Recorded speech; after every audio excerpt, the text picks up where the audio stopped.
Transform. Ooh. Excuse me. Now perish. Rough start there. What's going on, YouTubers? My name is Robert Serrano Jr.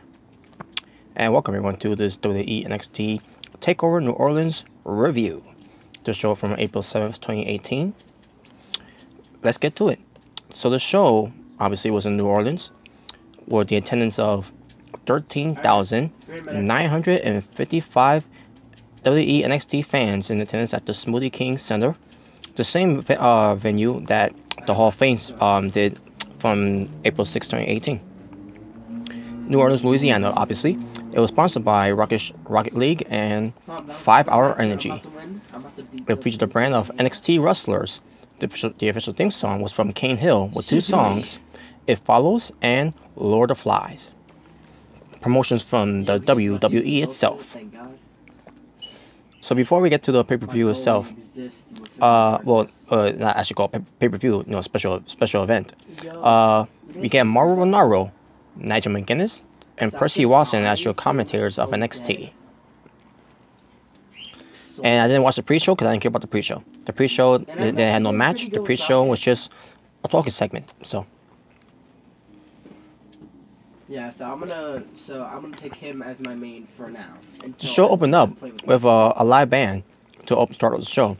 I believe it was the Cane Hill bands that was playing the song called "It Follows," and as they're doing the live performance to open the show, they showed highlights. Basically a video package of these highlights matches that was taking place with TakeOver New Orleans from last week. And yeah, by the way, folks, this is a long overdue review for TakeOver New Orleans, and I apologize for that. But I had work. I also had a lot of things to cover as well, and it was very exhausting for me to get it done. Basically, I hit a wall. That's what happened. So I apologize if I didn't get to you last week, and I apologize if I didn't get to you for sometime this week. But I'm here right now to give it to you, and I'm gonna make the best of it. So let's get to it.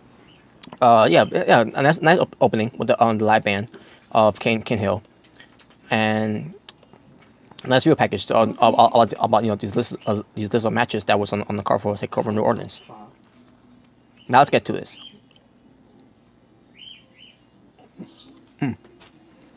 The show opened up with a match. Well, first after the live band, they opened up with a match, and it's a ladder match for the NXT North American Championship. It lasted 31 minutes, 24 seconds. It lasted.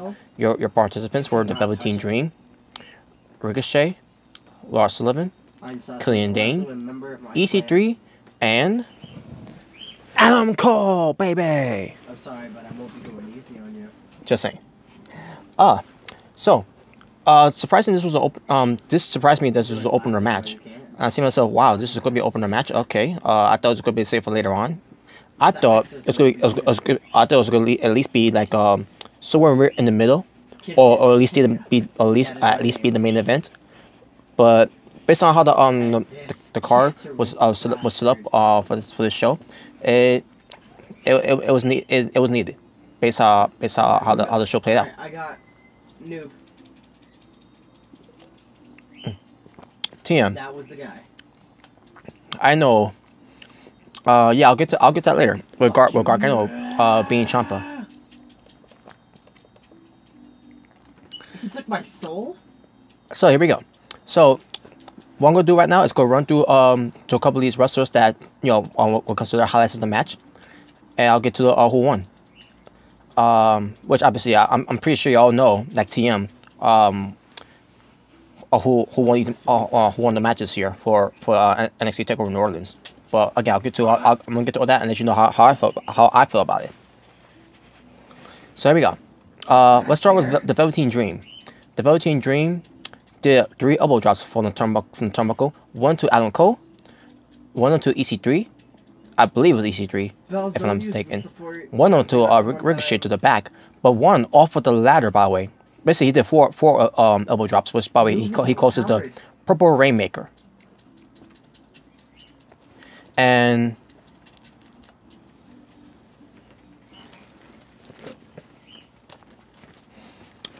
But yeah, he goes for a super Rainmaker.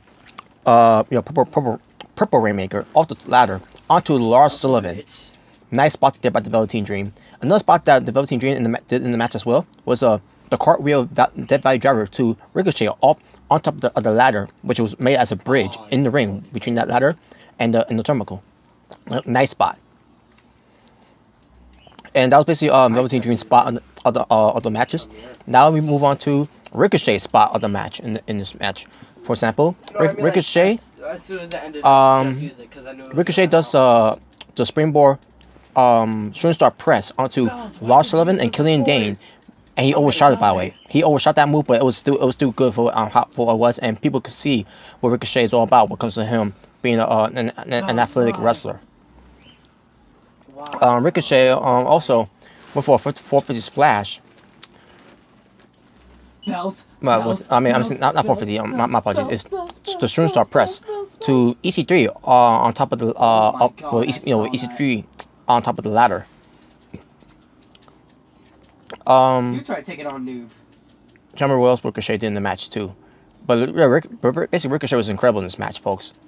As he always been. He's always been incredible. Puppy.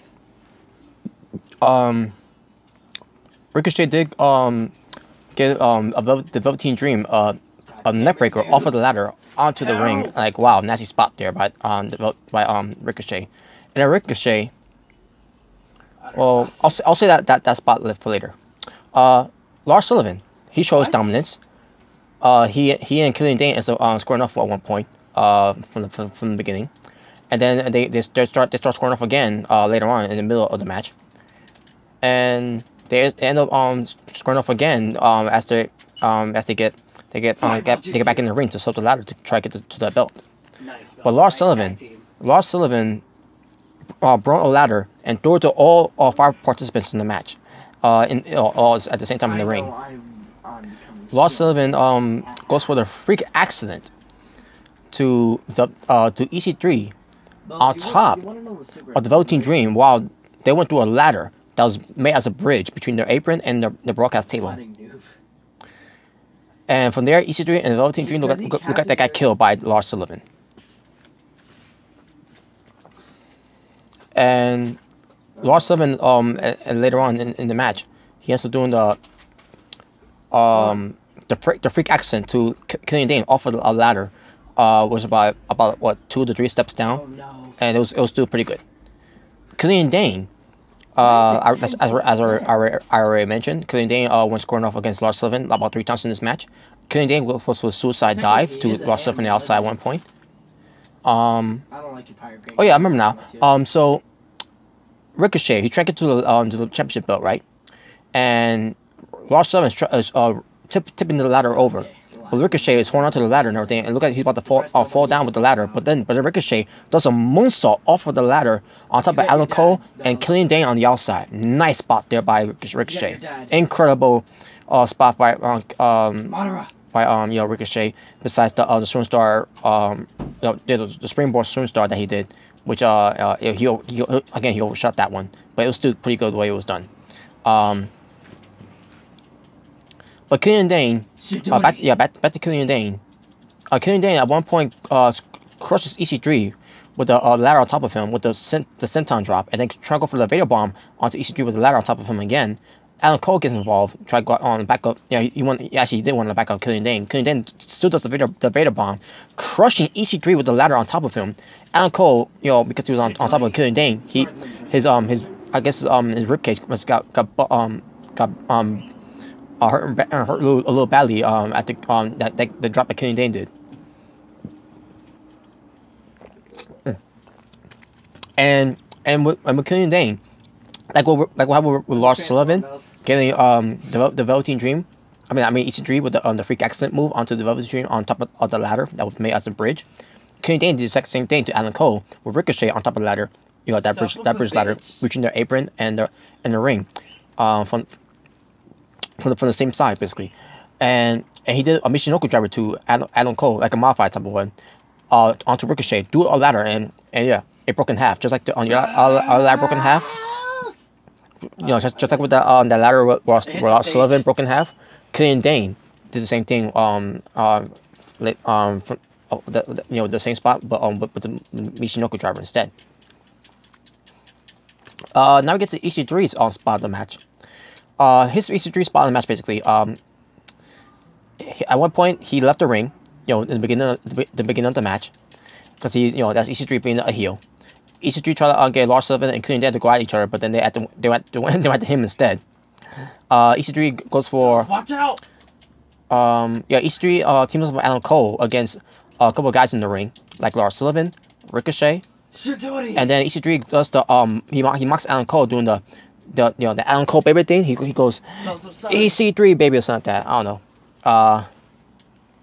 Adam Cole then like the priest, but I'll get to Adam Cole later on. But EC3 at one point went for at the Killian Dain with the I think it was Killian Dain or maybe it was Adam Cole. No, actually it was Killian Dain. Killian Dain with he didn't get all of it, but he basically one-handed bulldog off the ladder to Killian Dain face first on the mat on campus. Adam Cole got caught by EC3 with the TK3 off the ladder. Nice spot. And also because of EC3, EC3 took all the punishment in this match, folks. He took all these ladder shots. He by Killian Dain, by Lars Sullivan, by Ricochet, and at one point Adam Cole, Velveteen Dream, I think at one point as well. EC3 was taking a lot of punishments in this match, and he still managed to continue on this match, folks. And I wasn't even on the stage. So EC3. I wasn't even on the stage. What else he did in the match? I saved that video. Well, he didn't do the 1%er though, which it would be nice if you would have done it. But I think they're not gonna let him do that anymore though, because that's one of the moves from WWE that's been banned. But now we get to Adam Cole. Adam Cole, like I said, in the match was working with EC3 in the match for a little while. And then part of EC3 was mocking Adam Cole's thing, Adam Cole baby thing with the EC3 baby thing where I think he did like this or something like that, maybe, I don't know.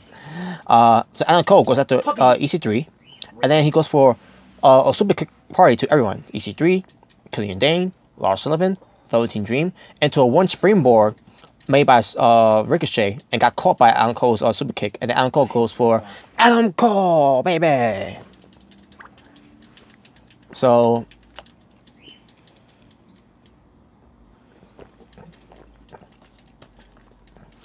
Adam Cole at one point did the Death Valley driver. You sure say that on the fireman's carry slam onto EC3 on the ladder. And now we get to the end of the match now, folks. So we got Killian Dain, Lars Sullivan, simple ladder in the middle of the ring. And all of a sudden, the Velveteen Dream comes in the match. Hits them with ladders. Sets up a ladder next to them. Then we get... No, sorry, it wasn't Velveteen Dream. It was EC3. My apologies, EC3. EC3 did that. And then he set the ladder. And then Adam Cole comes in, to climb that ladder that EC3 was on. Then the Velveteen Dream comes in with the ladder, hitting on Lars Sullivan. And they set the ladder next to them, and he climbs the ladder, and Ricochet climbs the ladder. All six guys on opposite sides of their own separate ladders, respective ladders basically. Like I said before, sorry. Actually, I didn't see that part yet, but I'll get to that part momentarily. Adam Cole goes for a Russian leg sweep to EC3 off the ladder, nice spot. Then, like I said from earlier, Ricochet, a swinging neckbreaker off the ladder to the Velveteen Dream. Then we get Killian Dain and Lars Sullivan fighting. Killian Dain is falling down. Because Lars Sullivan doing, and I mentioned this before, ends up falling down with the freak accident by Lars Sullivan off the ladder. Bells, we targeted the same person. Then we get to Lars Sullivan trying to get to the belt, but then Ricochet goes a springboard, goes on top of Lars Sullivan, but then the ladder tips over, losing the balance and losing the pressure of the ladder for the stand. So Ricochet starts climbing. Basically, it was a bot spot there. But at this point, Lars Sullivan was down. Lars Sullivan was bleeding, by the way. Velveteen Dream was also bleeding too. Someone from here, I believe. So then we get to Ricochet going for the belt, but then Adam Cole comes out of nowhere, tips over the ladder. Ricochet goes goes on top of the ropes and then out of the ring. Adam Cole climbs the ladder, retrieves the belt to become the new NXT North American Champion.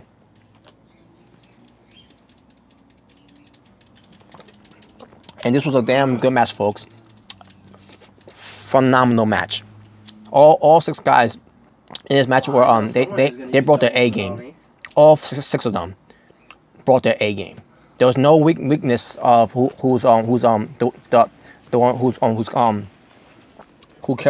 dragged the match down. No one in this match dragged the match down. Everyone did their thing in this match, and it was amazing. And in the end, Adam Cole ends up getting the win, and rightfully so, man. Rightfully so. Please, dog. Oh, this is a close match. Next we get to the NXT Women's Championship. Shayna Baszler versus the NXT Women's Champion, Ember Moon. Before the match started, we got Ember Moon coming out first, and she had a live performance, and basically singing her theme song, and it was good. Nice live performance there, but unfortunately, when it comes to COF Dollar Sign, they don't know other words to put in the lyrics for the song. So all we hear is the same. It's the same song singing over and over again. So. Dog. So yeah, now we get to this. Shayna Baszler had a regular entrance, by the way. And like I said, NXT Women's Championship in 12 minutes and 56 seconds. So the match starts. Immediately, Shayna Baszler counters Ember Moon's attempted drop kick, and then punches her. And they end up going back and forth between on both ladies in the match. At one point, Ember Moon was about to have her arm be dislocated again by Shayna Baszler with the whole thing stepping on her hand, and then she just goes stomp on that arm to break the arm to dislocate the shoulder.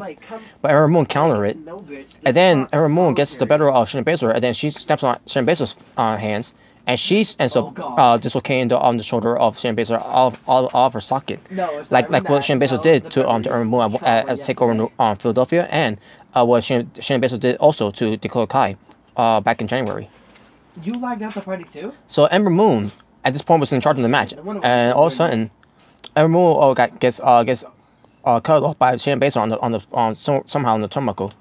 Shayna Baszler was kept attacking everything, but at the same time, Shayna Baszler was still selling the fact that her arm was still dislocated.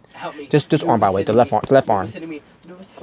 So Shayna Baszler, she goes out of the ring she's on the apron, going near the turnbuckle. Where the ring post is at, and she slams her own arm to the ring post to pop and basically what she's doing there is popping her shoulder back into the socket for she could continue on the match. Now, that to me that right there was storytelling there. She basically did not once but twice, like to it to pop it back in. Now she may have popped it back in, storyline. She popped it back in, but at the same time she's still writhing in pain because of that. And the Ember Moon on the outside of the ring goes for the Eclipse. Also, second turnbuckle on the outside, Shayna Baszler on the outside. They both get back in the ring.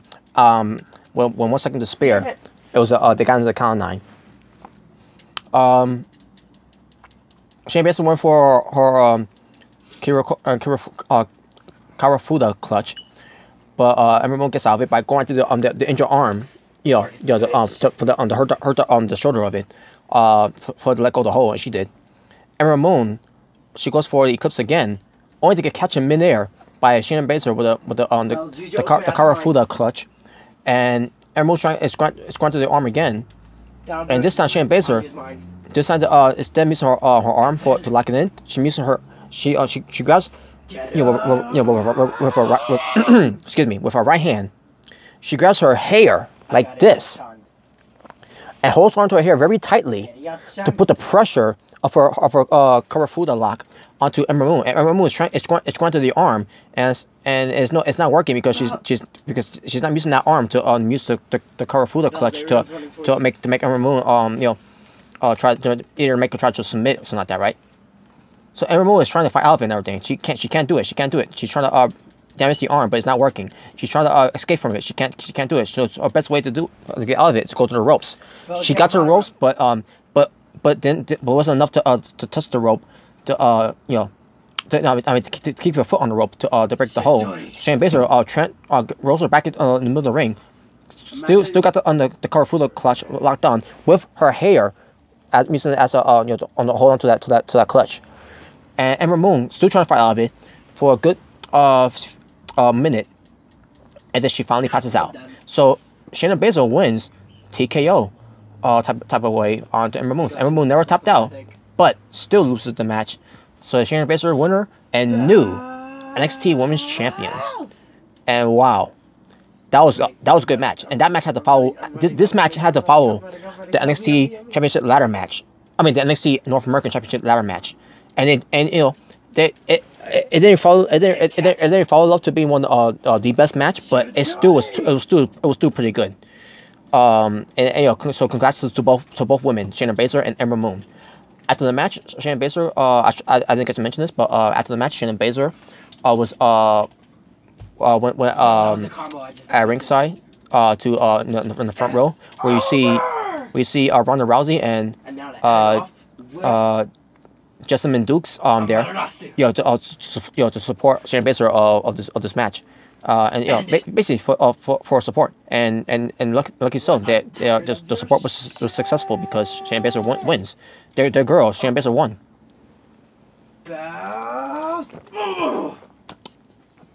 Yeah, so that ended up happening. So it was a good match. Good match.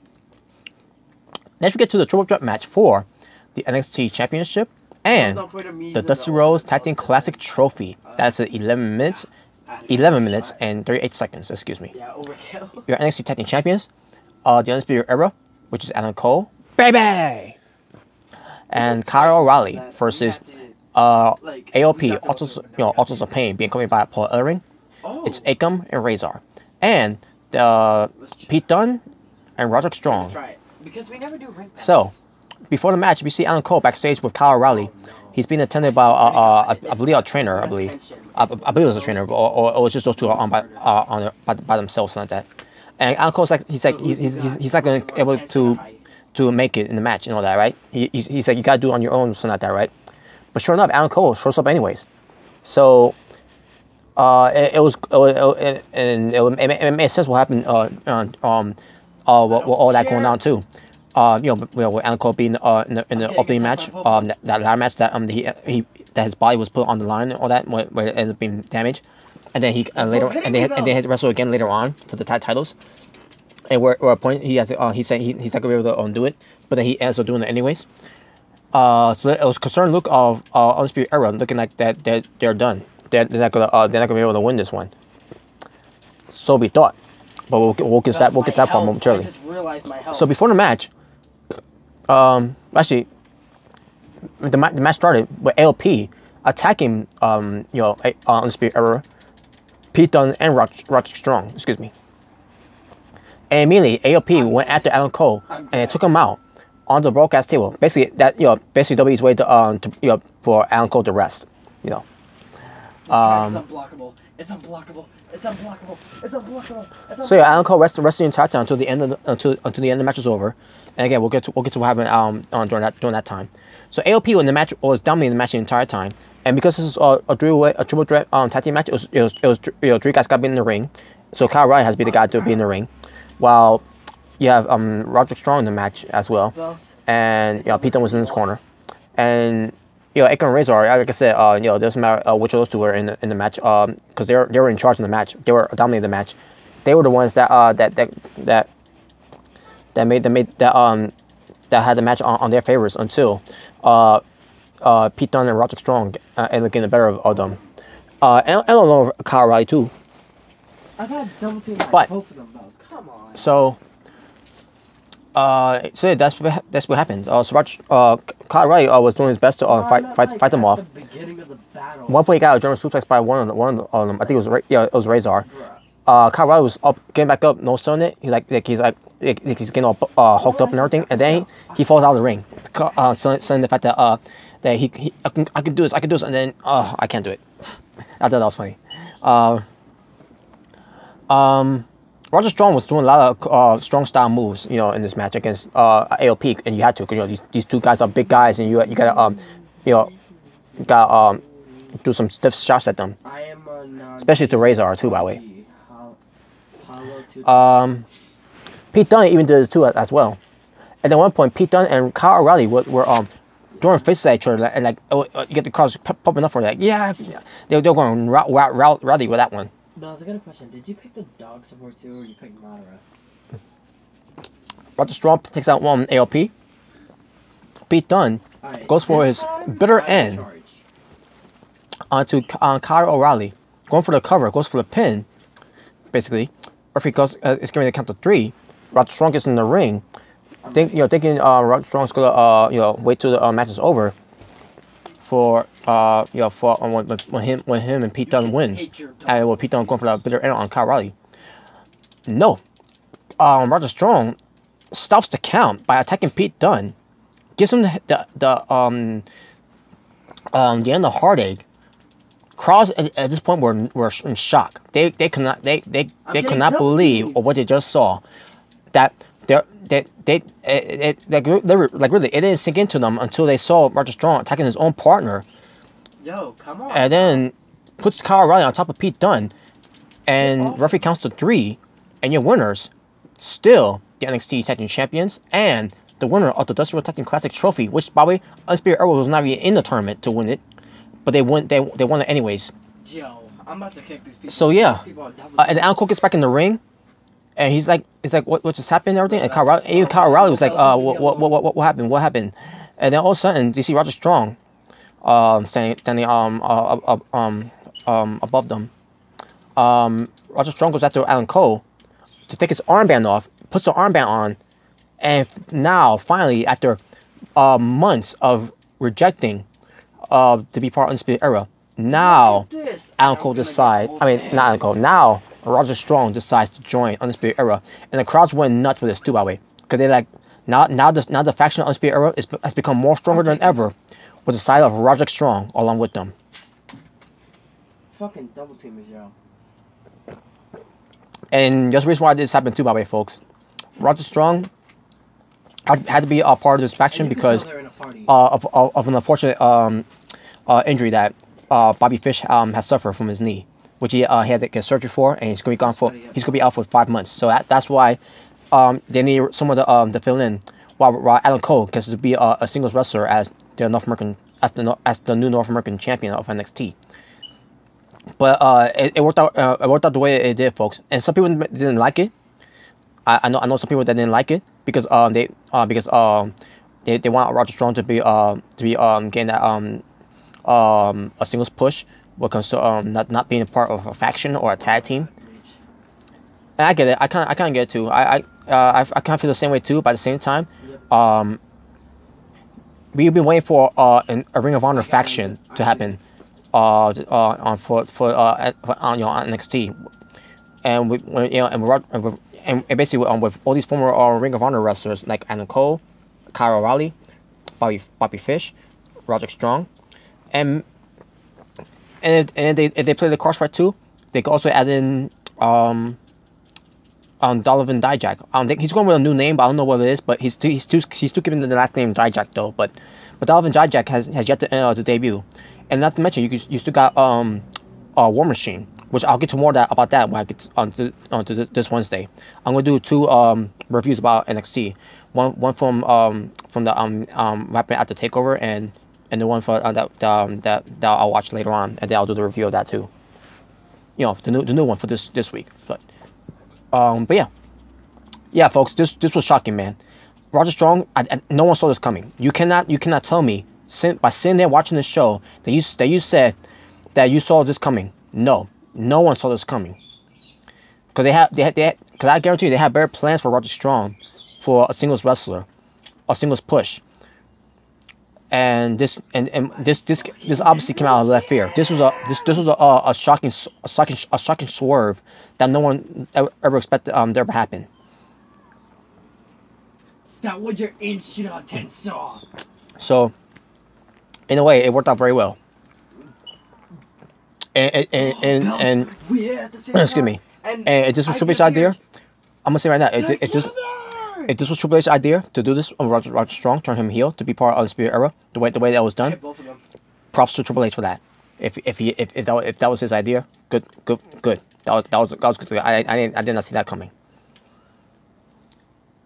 So yeah, so after the match, you got Bobby Fish, who's waiting for Alan Cole, Kyle O'Reilly, and Roger Strong, on stage, so they could be on stage and celebrate and also celebrate with the trophy.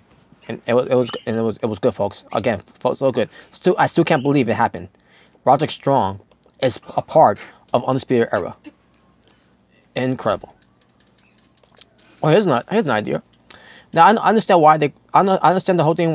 They want to do they want to call themselves Undisputed Era because of the hand gestures like this, like this, Undisputed Era. Shock the system,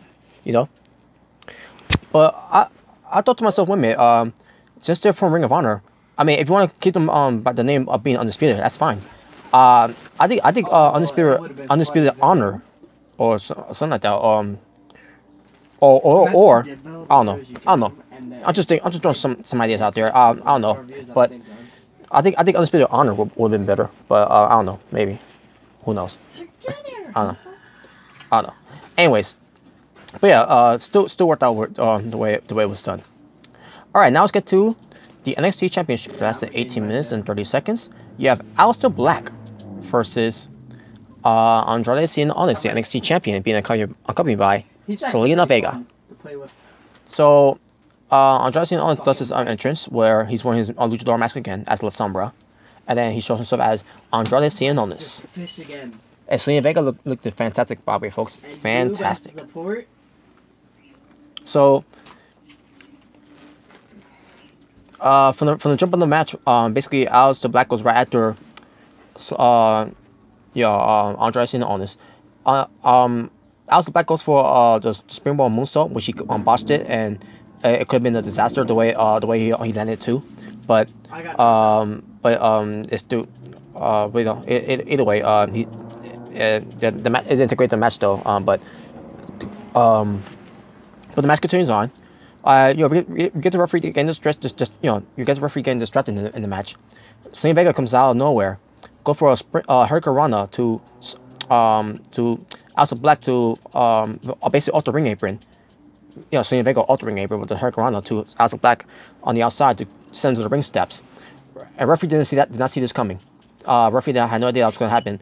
And Aleister Black was taken advantage by Andrade Cien Almas in the match.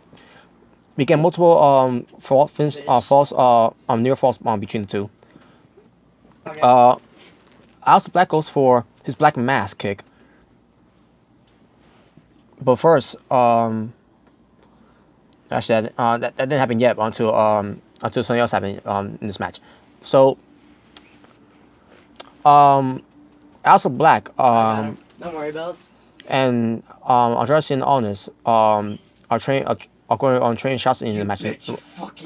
And you keep getting Selena Vega being a distraction in the match. And referees are trying to stay back and keep back and stay away and everything, right? So Aleister Black, Andrade Cien Almas leaves the ring to get the belt, right? The NXT Championship belt by order of by Selena Vega. Because he's going to use the belt to use on Aleister Black, but then the referee's like, no, you're not going to do that. And that was enough for a distraction for Selena Vega to go for the spike Hurricane Rana to Aleister Black. Aleister Black sort of like he got killed the way he landed himself on top of his head. And then Aleister Black goes for a cover, but only kicks out. Then we get to Aleister Black going for a Black Mass onto Andrade Cien Almas, only for Selena Vega to get to the foot of Andrade and put on the bottom rope. And referee did not see that happen. Aleister Black didn't see that happen. Like, wow, man, Selena Vega is so slick to get away with that. I wish they changed Gon's clothing. Why is it green? So. And that style. So Aleister Black was trying to go for the So we get Andrade Cien Almas going for the Meteora, which is the double knee smash from the running from the opposite side of the corner into the the other to that other corner that Aleister Black was at. And while he was seated in that corner for a near fall. John Cena almost goes for another one to Aleister Black, but this time, as he was seated on the ring apron near on the ring post, like change what happened with Johnny Gargano from Takeover Philadelphia.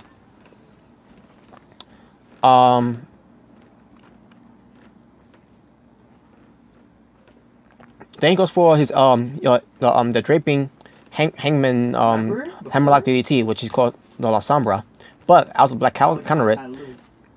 And then and then Almonds goes for the basically later on I forgot Tope con Hilo by Aleister Black to Andres and Owens from the outside, brings back in the ring.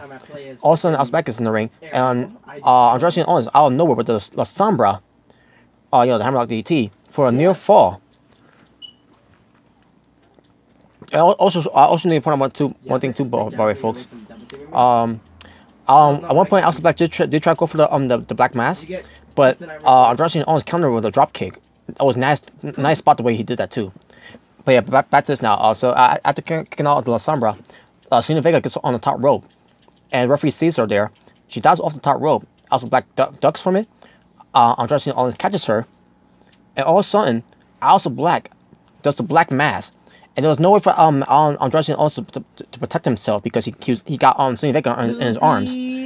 Now, unless he would have done this, the used as a human shield, that probably would have been a different story. But because he didn't think of doing that,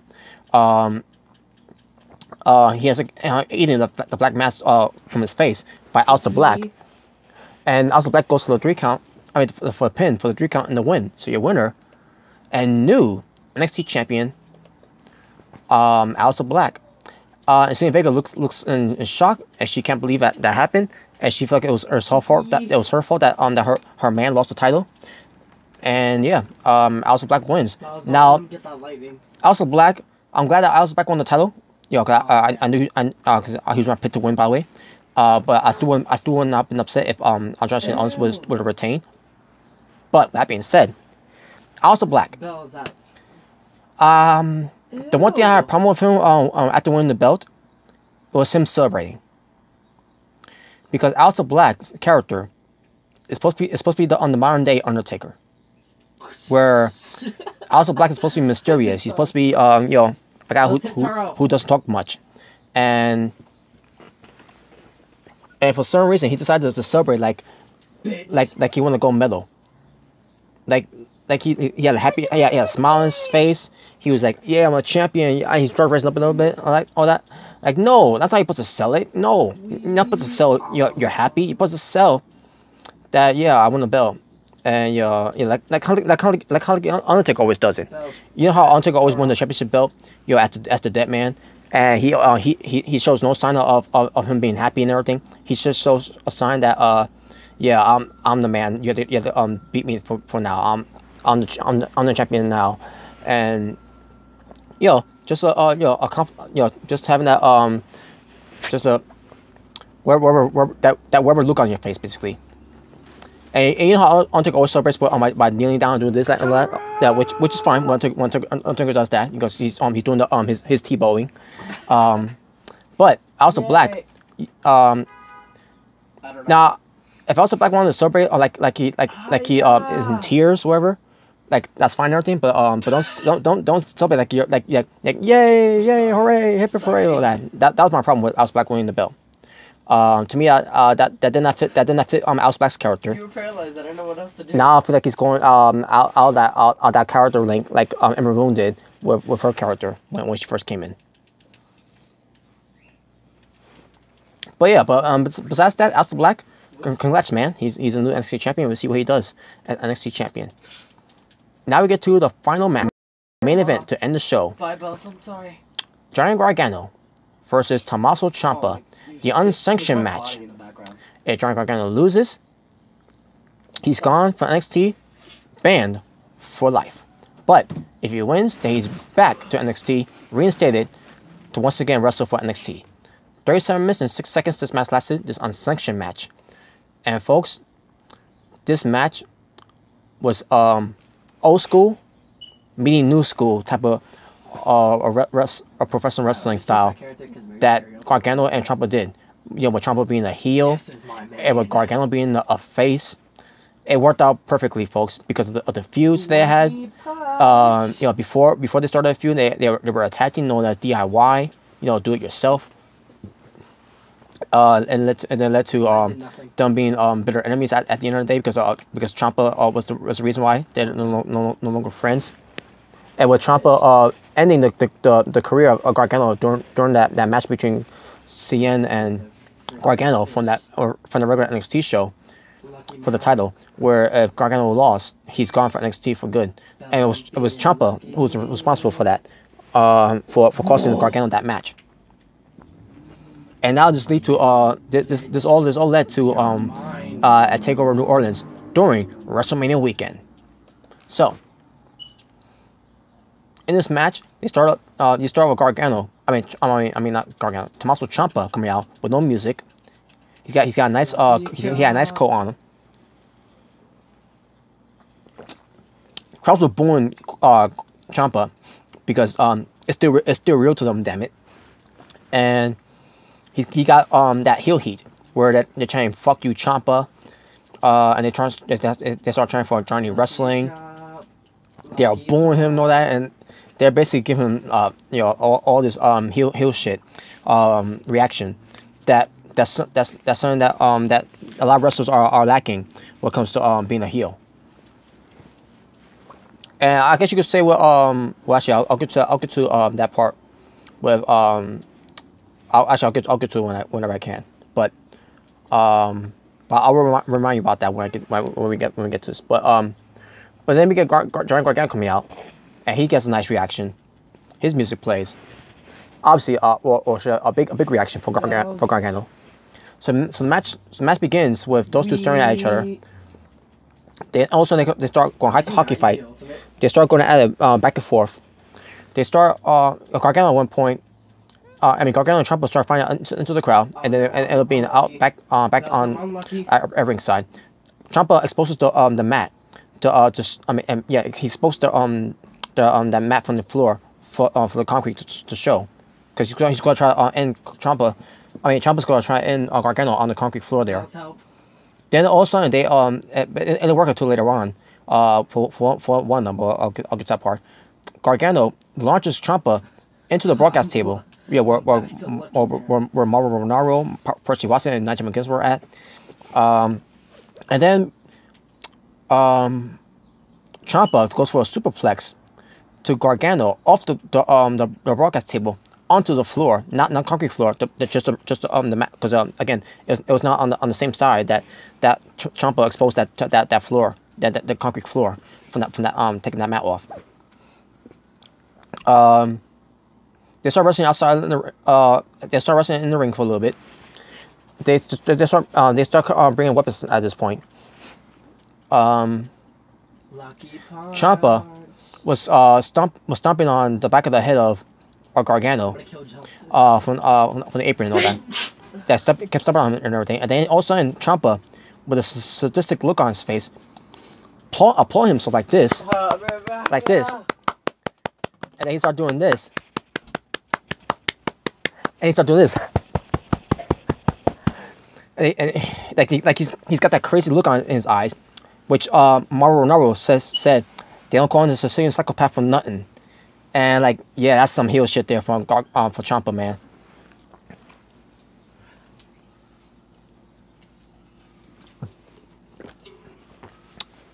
I can do that. I can do that too, by the way.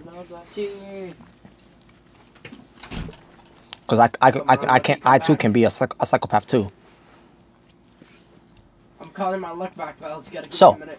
Also, they start fighting back in the ring again. I'm lucky back.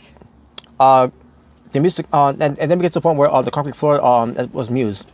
Well, Gargano first trying to go for the swing shot, the swing shot DDT to the concrete floor, but Ciampa blocks it, and then Ciampa's trying to go do something to Gargano on the concrete floor, but then Gargano counters into a powerbomb off the ring apron to Ciampa onto the concrete floor. And then the crowds were chanting, "You deserve it," to Ciampa. this shows how people don't like Ciampa, because everything that he did to Gargano, put him to hell and cost him his job and everything. That's what a heel wrestler is all about, and that's what's lacking right now in this day and age of professional wrestling.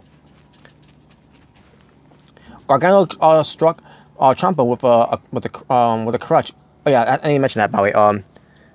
Ciampa at one point got a crutch from the fan, 2 crutches basically, and then Ciampa gets a crutch and he's like doing this to Gargano.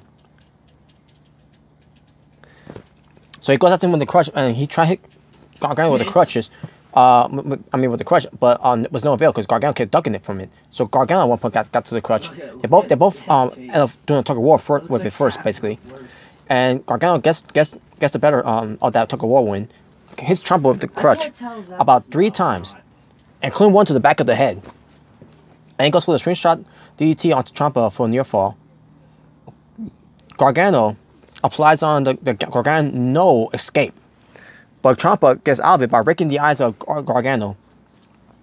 Ciampa goes for his Project Ciampa. I haven't tried this guy out. Which I think on my live reaction, I think I called the trumpet, the crunchy plunge Ciampa. I think that's what I call it. My apologies. What I meant to say at the time was the Project Ciampa, which is the powerbomb long blower that he did to Gargano. But Gargano kicks out. Gargano, I didn't mention this, by the way. Earlier in the match, he exposed the turnbuckle, for the steel, the show from the second turnbuckle. He tried to go for the lone dart for it at one point, but Ciampa countered it. But this time, he went for it again later on in the match, and this time he hits the lone dart to the exposed turnbuckle. And then a show later on, Ciampa ends up getting a swollen eye, because of that. I got gone. And Gargano goes for 2 super kicks. And basically, one was at the lone dart, and then he goes for another one, to do this back in the days of DIY, and then boom, does super kick. But only gets a near fall. I also need to mention this too, by the way, folks. Later, earlier on before that spot, earlier, Ciampa went for the running knee to the back of Gargano, and he's taunting and he was taunting the DIY symbol thing that they always do, because when they were a tag team, Ciampa and Gargano always do their tag team moves with Gargano using his super kick to his opponent from the front, while Ciampa uses his knee from the back of his opponent's head. Basically, I'll do a double team move, sandwiching their opponent. When they were in DIY. So, that's one thing I didn't get to mention. So now, like I said, after he kicked out 2 super kicks by Gargano, Gargano and Ciampa fights on the turnbuckle and all that. Also, Ciampa goes for his Avalanche Project Ciampa off the turnbuckle onto Gargano for a near fall. But before that, he went for the pinfall. He was selling the knee, the same knee that he had surgery from last year. And he goes for a cover, and Gargano kicks out. Ciampa then attempts to go for to knock out Gargano with his bare knee, because he took off his knee brace, put down 2 of his knee pads to go for the running knee again. And Gargano gets that knee brace that Ciampa left in the ring, and boom, hit the shin and kneecap of Gargano. Gargano hits the kneecap of Ciampa. And the shin of it as well with the knee brace. Bitch. And then Gargano, he goes for the Gargano no escape. Well, I'm sorry. Not yet. He goes. I meant to say for the crutch. Teamwork, the best key. He breaks the crutch in half. Also need to point this out too, by the way, folks.